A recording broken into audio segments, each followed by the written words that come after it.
Hi everyone, it's Mike from Mike's Critters coming to you with another video. Video number 4. First little guy here is a leopard gecko. He is one of my senior lizards. I got this little guy. He was an adoption with his 2 girlfriends. This is Jack. He lives with Janet and Chrissy.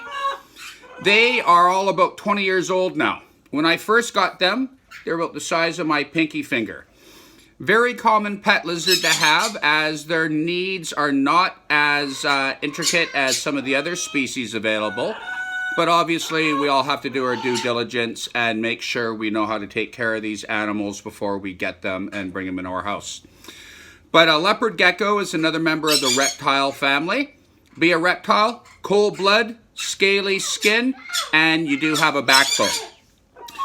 In the wild, these animals are found in drier habitats, though there's rainfall at times throughout the year, in India, Pakistan, and Afghanistan. So they are in warmer, drier places in Asia.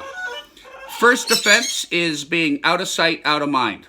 No one sees you, no one's able to eat you, which is always a good thing. That doesn't work. They do try to escape. Not as fast as some lizards, but definitely faster than others. But just like the fat-tailed gecko that we saw earlier, this guy also has the defense of dropping his tail.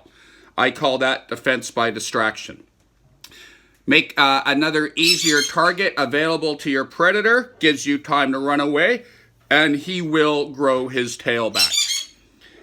Being a member of the gecko family, he is, well, most geckos are all carnivores. There are some that are omnivores, and we might see 1 or 2 of those in later videos.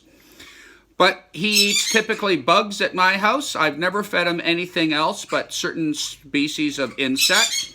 So I guess a better word would be an insectivore. He could still live, maybe possibly up to another decade. So most animals, you really got to, well, all animals, you got to do your research. Know what you're getting into before you get into them. I think that's a big priority. So this little guy over the years has been a dad a few times with Janet and Chrissy. And kind of one neat thing with this type of animal, you can temperature sex the eggs. And that means you are making the egg become a boy or a girl depending on the temperature that you're incubating the eggs.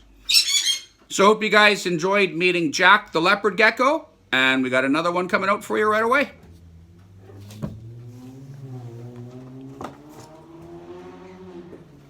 Here we go.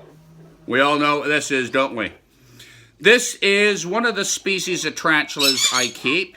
This is a Mexican red-legged tarantula. One of the more common species, again, to have in the pet trade. And she would be found in various habitats around Mexico and into Central America. It's a member of the arachnid family. To be an arachnid, you have to have 8 legs, 2 body parts, and the outside of your body is your skeleton. It's called an exoskeleton. So when you're going to grow, you need to molt your exoskeleton to get bigger.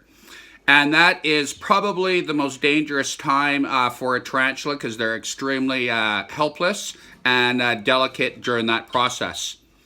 This is a younger one. I've had her for about 2.5 years. When I got her, she was the size of half a grain of rice. She was even smaller than that when she hatched out of an egg case. And when she's done growing, she'll get probably about this big.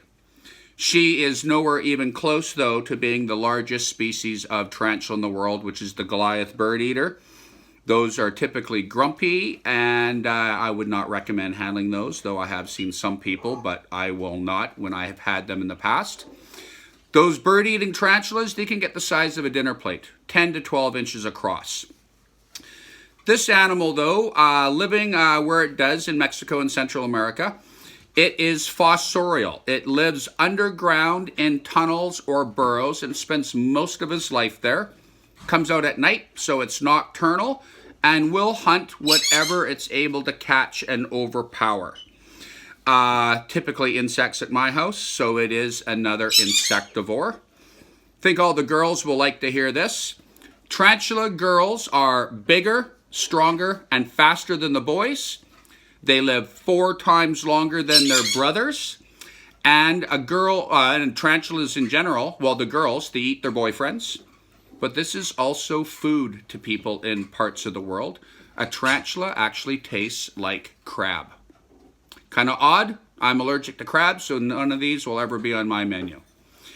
But I hope you guys had fun learning about a couple more critters and looking forward to putting some more videos together for you. Thank you.